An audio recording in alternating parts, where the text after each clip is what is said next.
There's been some new documents that have dropped in the Lilly and Jack Sullivan case, and while we did get a lot of information that indicates how much effort has been put into finding Lilly and Jack by the RCMP, there was also a lot of stuff that was redacted. In addition to administering polygraph tests to all of the children's immediate family members, which they all reportedly passed, they also did check electronic communication. They also looked at their search histories, their GPS coordinates on their phones. They even pumped a septic system and searched the contents from that septic system. They also collected and viewed thousands of hours of video footage from private cameras from businesses, school buses, dash cams within a 5-mile radius of the children's home. They followed up on at least 670 tips. They interviewed those who had contact with Lilly and Jack and who knew the family, dozens of people, and they also conducted a massive search of the property, the forest, and the lakes surrounding their home. The RCMP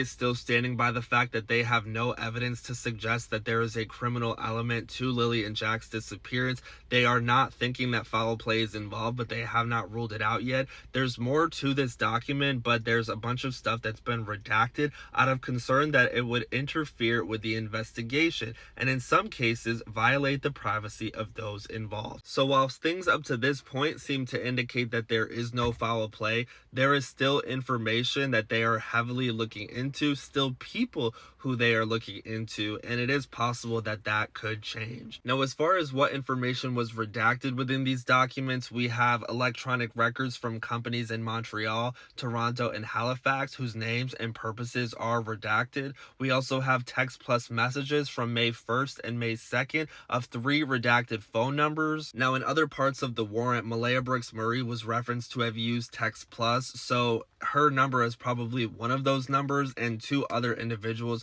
who she was most likely communicating with on there. Now, one specific lead that the RCMP is still investigating comes from a woman who believes she saw both Lilly and Jack traveling the Gerlach Road on May 2nd between 9:30 a.m. and 10 o'clock in the morning. This is the road by where Lilly and Jack live and around the time that they went missing. She said that she saw a girl holding a young boy's hand walking down the side of the road toward Westville. She said that the girl was white with darkish hair and pigtails and wearing a tank top with blue strings. She estimated the girl's age to be 9 or 10, and she estimated the boy's age to be 5. The witness said that just ahead of the children was a white woman estimated to be about 50 to 60 years old with a loose curl haircut. She stood by an older model light gold or tan sedan that was parked on the shoulder with the rear passenger door open. At the moment, the RCMP is still investigating this lead, and they are trying to identify who those 2 children were and who that woman was standing next to the sedan,